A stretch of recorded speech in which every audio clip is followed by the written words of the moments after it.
All right, we got to get this thing working today. Hey, how are you doing? It's Marjory. It is January 18th, Sunday, somewhere in there. As you can see, I'm slightly time challenged. Hey, I got a couple of quick updates for you on the backyard farm here. So, the ducks, they have figured out that they can just move this thing and they can eat the duckweed. So they have been removing the tops off. I kind of figured they'd do it because, I mean, they're not that heavy, and certainly a duck could move that. I was surprised how long it took them to figure that out. So that was one. And then the other is, hey, Mama, I got to show you these babies. They are getting friggin' adorable. Hi, Mama. Yeah, how are you doing? I'm going to show everybody your babies. Yeah, here. Oh, yeah, I got to clean up. Oh, I love cleaning out your poop. So, hey, guys. Look at that. They're getting so big they got their eyes open. Hey, sweeties. Now, there's some very, very practical reasons for picking up the bunny. Oh, sweetie, I'm sorry I don't have two hands to make you feel more secure. Look, their eyes are open. They're getting nice and chunky.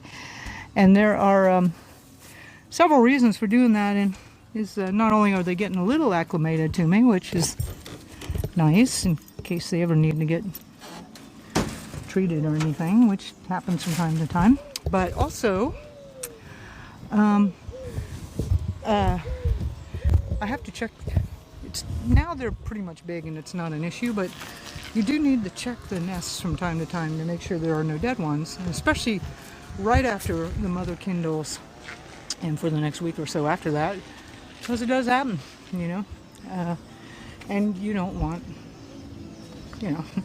a dead baby rabbit kind of just spoils the mood. Yeah, oh, let's see what we got here. I've been going down the road, and we haven't had much. We've been getting rains, but not a lot of rain, so I'm having to go down to nearby vacant lots and use the scythe and cut a lot of grass, so to feed everybody. And especially the cooey, which I'm real excited about. Like, they really aren't interested in pellets or grain or anything. They just really want grass. And I'm like, yay! That's what I want. I want something that doesn't, need a lot of fancy anything from the feed store. All right, well, let's get on with it. And of course, you know what I'm going to talk about first. That's silver. Yep, the U.S. Mint, like yesterday, changed the price on their website for a 1-ounce American Eagle silver to $173. Now, that's very interesting. Some of the other bullion dealers have not done that, and there's some like, well, are they just doing that to keep people from buying it? I don't know if any are even available, but that's a very interesting price point. And again, all these news headlines are all just like random as to when I wrote them down on this paper. Apparently, we're having another U.S. government funding shutdown on the 30th. Oh, those people. It's going to be more drama. Let's hope we don't have another SNAP payments episode.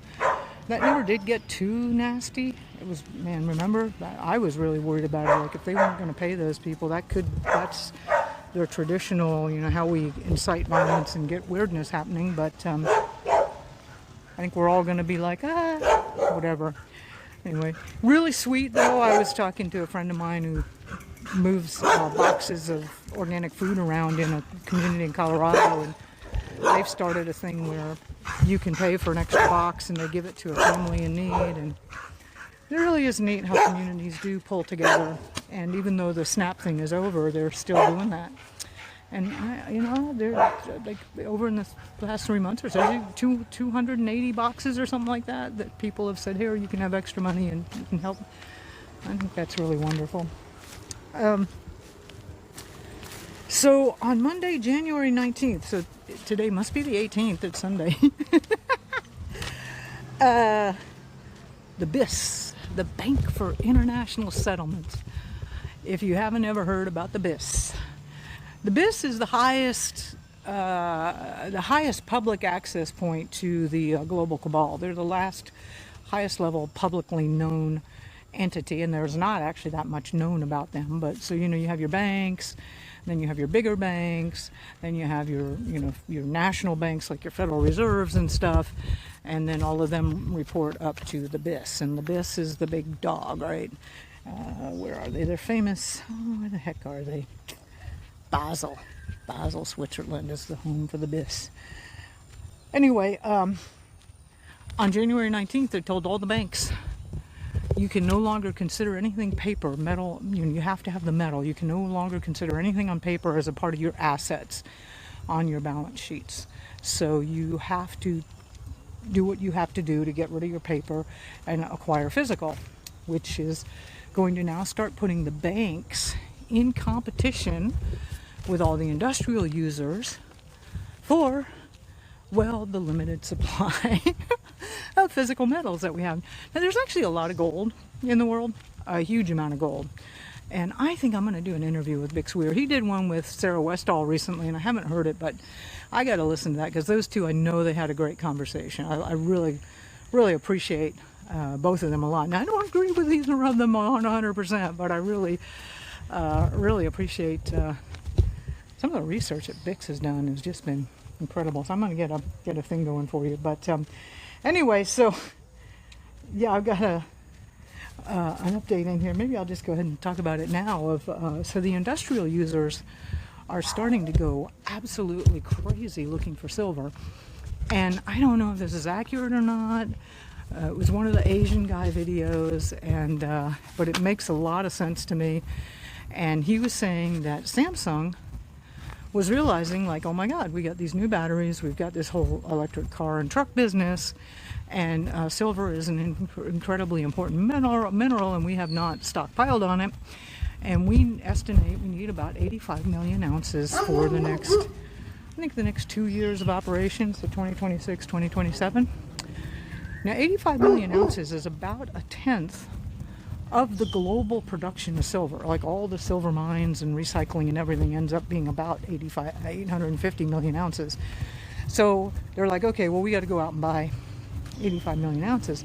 So they go out and, you know, they go to the exchanges like COMEX in London and Shanghai. Well, they're not getting, nobody's getting anything out of Shanghai now, but they're going out to all the exchanges trying to get stuff. They go to dealers, the bigger precious metals dealers, and I would not be surprised if they weren't going to start hitting up like JM Bullion and SD and Ampex and all these guys, money metals. Anyway, they also are going directly to mines and saying, look, can we just buy the output from you and we'll figure out how to process it later. And they're buying mines. They're buying up mines. And they got from their board of directors, they had a, you know, like, yeah, you're authorized to pay up to, I don't know, what, 125% of spot or 150% of spot, right, to pay for this. Well, turns out Tesla and their procurement division is doing some of the same numbers, and it turns out they needed actually about the same amount of metals, about 85 million ounces for 2 years of operating, you know, stuff. And by the way, Samsung has, you know, they've got like 5-year contracts for cars they have to deliver over the next 5 years, and those contracts are billions of dollars of business, right? And then, of course, all their cell phones, and, you know, this is a big deal, right? So anyway, Tesla has the same thing. You know, they got batteries, and they got cars, and they got all kinds of solar panel. You know, they've got all kinds of stuff they're doing, and they need silver, and they went out on the market, and there's not many places that you can go to buy silver, and it's not many places you can go to buy 85 million ounces of silver. So they're going to all the same places. You know, they're going to the exchanges, they're going to the bullion dealers, they're going to the mines, and then they're looking at buying mines. And Tesla had an unlimited check to buy it, where Samsung was, you know, hamstrung by this 125% or whatever limit. So Tesla goes in there and just outbids them and says, look, we'll buy it all for, 150, percent of spot, or we'll double spot, or whatever. It doesn't matter. If you're looking at having to shut down your company because you don't have this one critical element, yes, you'll pay double, You'll pay whatever you have to pay because otherwise you're going out of business, right? So that's the level that we're at here, and pretty soon it's not going to be available anywhere. Now, we're retail buyers and we're pretty dinky, but at some point in time, these even if they're not that big, even the smaller industrial people that need silver are going to be going to like JM and saying, look, I'll just buy everything you have for twice as much or 3 times as much or 10 times as much, and it will not be available to us retail level. So I think I've told you before. I actually just got a friend yesterday we had the meditation group, and we were talking about silver, and she goes, oh, you told me about that and I haven't done it and I missed it. And I said, no, you can do it. So I get her the links. I'm like, here, buy this $7,000 bag of dimes. It'll be worth $700,000 in about a year. Just do it right now. Don't even question it. Put your credit card in there and go. And she did, bless her heart. So anyway, let's see. Hey, I got my LexisNexis report back. Remember I've been talking about, oh, hi, horse. Look at here. Hi, horse. How are you doing? Yeah? Hi. Yeah, I will get you some grass. I don't have any right now, but I will get you some. I'll bring you some on the way back, okay? Yeah, you're a good horse. I was kind of disappointed because I heard people talking about all the information that was on this thing. And, mine was 102 pages. I've bought and sold a lot of real estate in my life, and I've been involved in all kinds of companies, some of which I've owned and sold or whatever, and almost all of it was related to all of that, which is all just public records. And I was kind of disappointed. No past boyfriends. I'd heard people talking about past boyfriends, and then I've never been arrested, so there's nothing like that in there. I haven't even ever gotten a speeding ticket. So and then I was out of the country for about a decade, and so anyway, there wasn't that much on me. But somebody somewhere has got a pretty big record because, I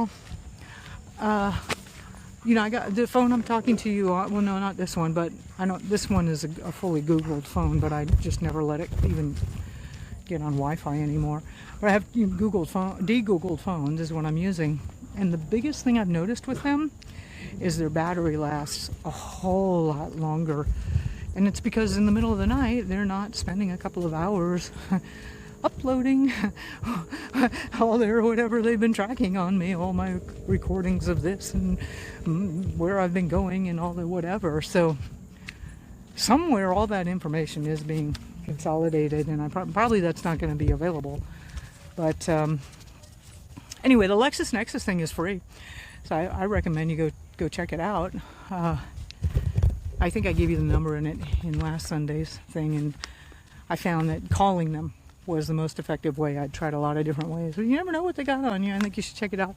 There were some errors, and hey, I'm going to be writing, they call them dispute letters, to go ahead and clean all that up. It's good to clean all that stuff up, right? No sense in having a bunch of errors on it. I was pondering for a while, so they're collecting enormous amounts of data on a whole bunch of us, right? I when I traveled before, there's like a 4 or 5 year period I was traveling intensely. I used Airbnb almost exclusively. And then I went to Airbnb, and you can go in your Airbnb account and you can request a spreadsheet. And I did. And I was 34,000 lines in the spreadsheet. And they had every single property I'd ever rented, a bunch of them that I had just looked at, the browser that I was using, the IP address of the computer that I was using, like the last 4 digits of the credit card that I used, the location I was in when I booked it. It is an enormous amount of data, and that's just Airbnb. So I'm sure that all the airlines and almost anything, Uber, and they're all being fed up. They call these the little brothers. They're collecting all this data on you. And apparently they feed it all up to Big Brother. And I was like, well, I wonder, how much memory does that take? If you, for one person, how many gigabytes or terabytes of data, and then we have how many American, maybe if it's a terabyte of data a person, and then we have what supposedly with 330 million Americans, and that would be, I don't know, but then I was doing this conversation with Mike Adams, and he was telling me about this new technology that where they can just totally compress a huge amount of data into almost nothing, and he's playing with it. He said when he's done testing it, he'll let me know what he feels is the effectiveness of it. But yeah, it's pretty magical. So I'm sure if that technology is starting to get out and be available to us now, then it's been available for a long time to somebody else. So what can you imagine? It's interesting. So anyway, I feel the LexisNexis was a dud, but there are some people that just were blown away by the amount of information. I guess it's also a testament to, I don't know, I really do my best to have as small of a footprint online. Anybody wants to know about me, you can download all these videos, and you pretty much got me dialed in. All right. Apparently what was snuck in, there's some Greenland bill or Iceland bill, or goodness gracious, I don't know what they're trying to take over. It was the Club of Rome in the 1970s, I think, where they had this grand plan where they wanted to go from Greenland all the way down to, you get it, Venezuela, and create that as one entire block of, I know, probably one of the 10, right?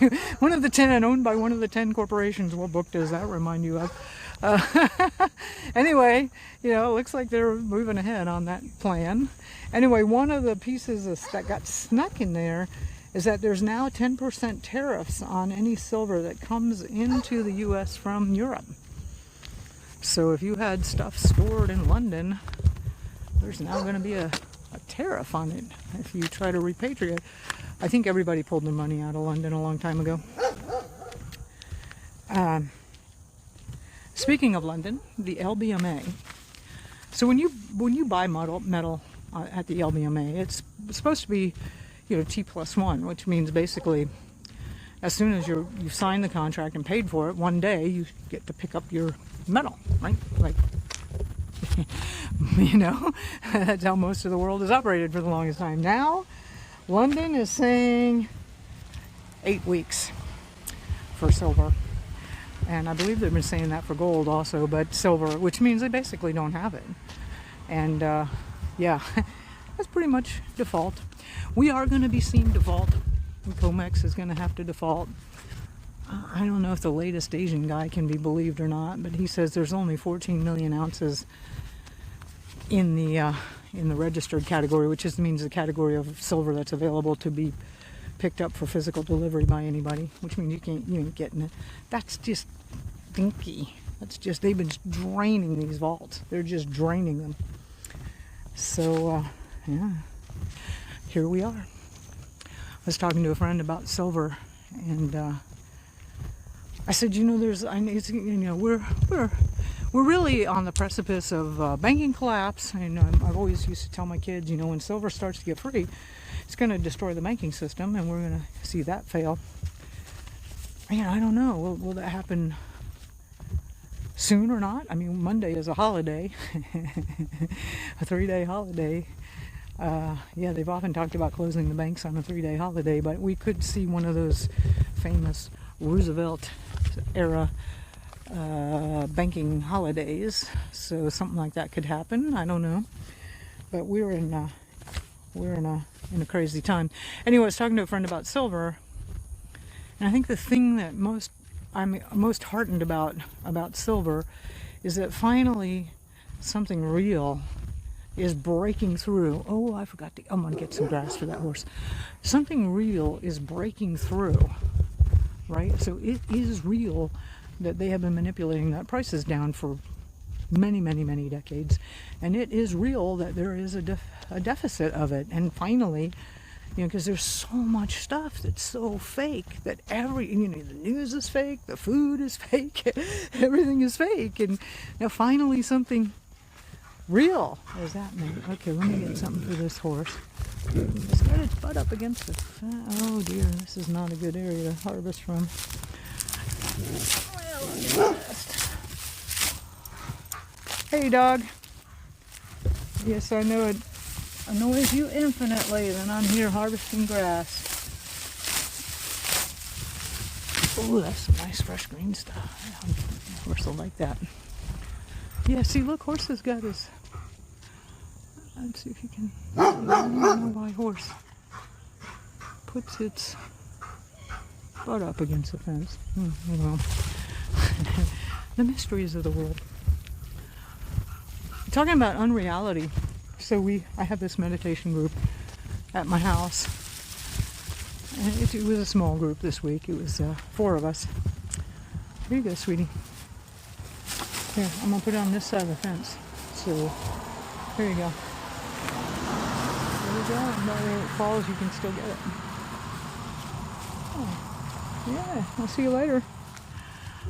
And I was just talking about how fake everything and how unreal it is. And one woman in the group is very similar to me. We live pretty close to the earth and pretty practical people. And the others were, really good-hearted people, no doubt, but more modern living, And I happened to pick up one of those ratchet straps. I bought this ratchet strap. This thing is like 3 inches thick, and it's this gigantic thing, and I don't know, it'll be 50 feet long, and they'll hold 3,333 pounds or some crazy, number. And I'm like, look at this. I said, look, you want to see how fake the world is right now?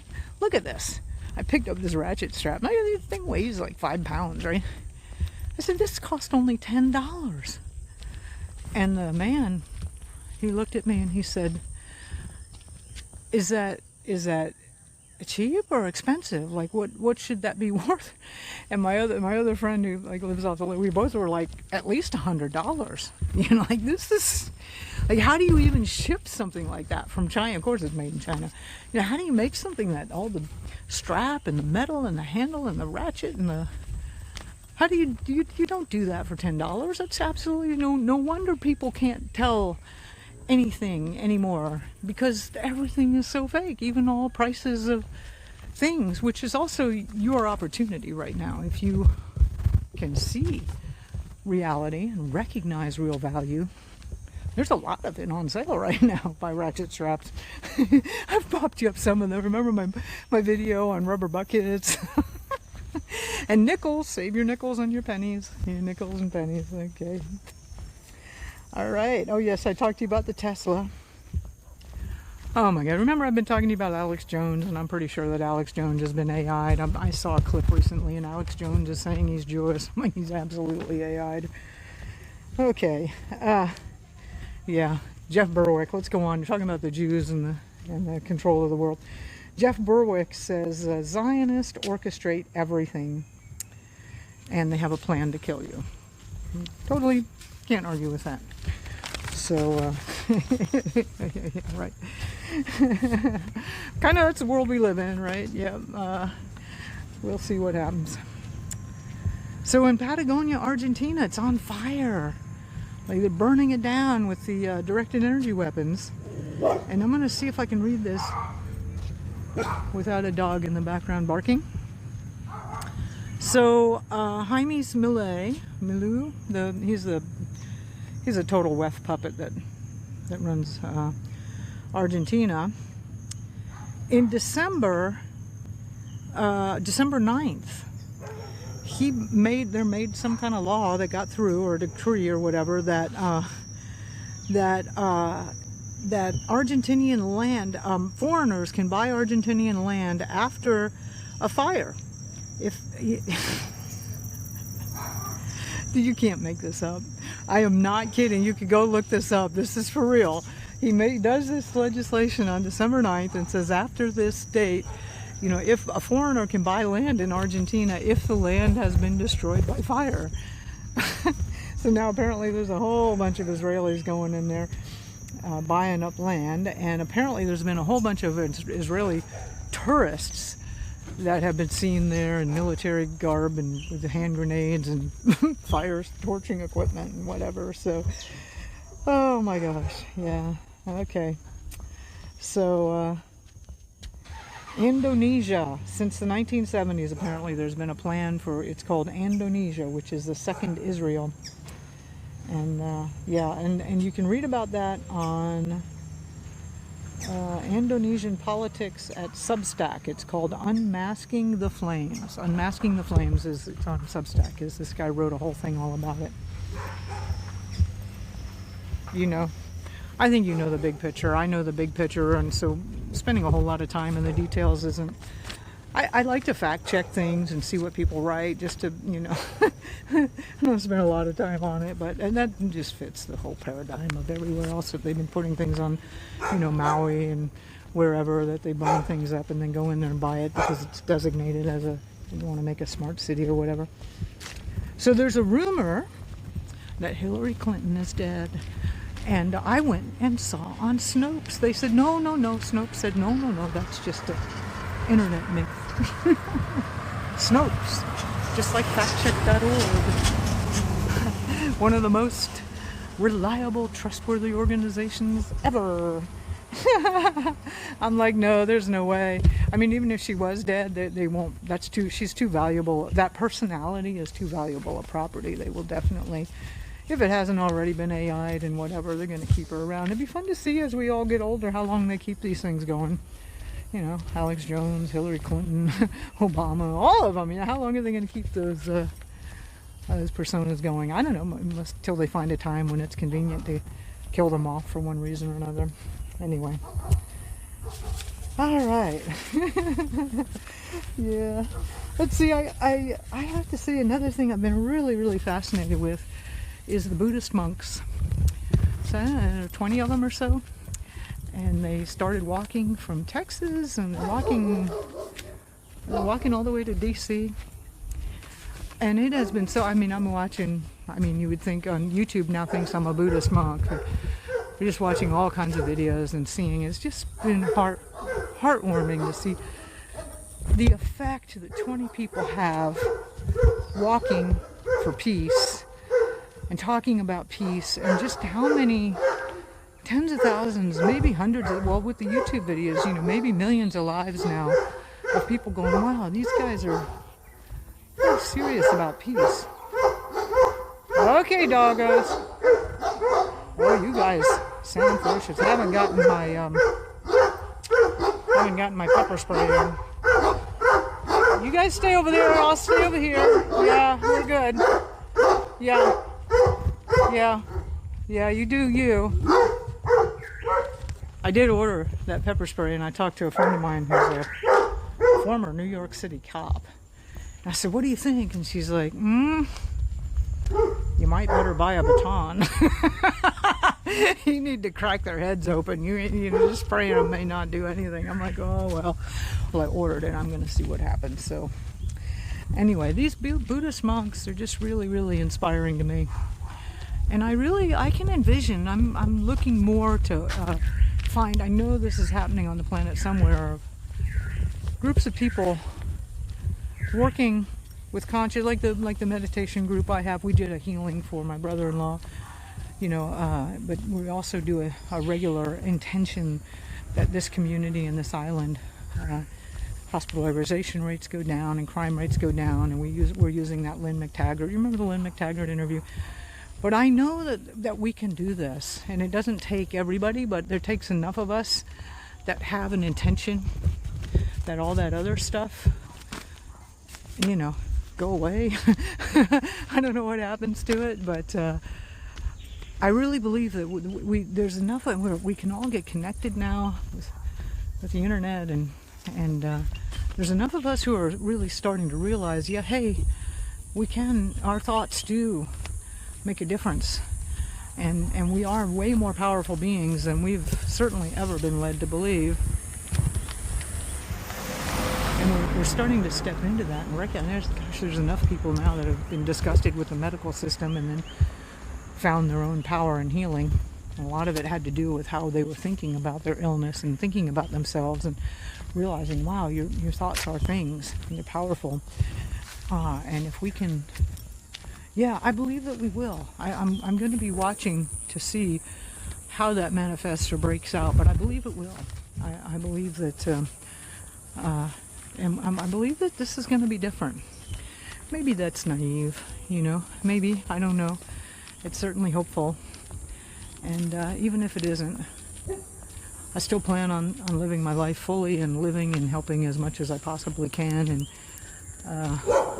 yeah, I believe we're getting out of the Kali Yuga, which is a time when the entities that are running this realm can do that. But we're shifting now, and we're shifting into a whole new era. And what we're living through now is the collapse of these systems. So they certainly know about the collapse. They're orchestrating a lot of it, but oh my goodness, somebody's cooking some chicken. Smells really good. We don't have smell-o-vision yet, do we? Anyway, I do believe that I really believe that the future is going to be really, really good. And there's a bunch of people already working on spiritual levels to shift things and to change things. And I believe that's having an impact. So anyway. Hey, by the way, in Acapulco, I just want to give a plug for that. I'm going, it's in February. Such a fun event. If you can, when you're tired of the snow, it's in Puerto Vallarta, Mexico this year. It's so fun.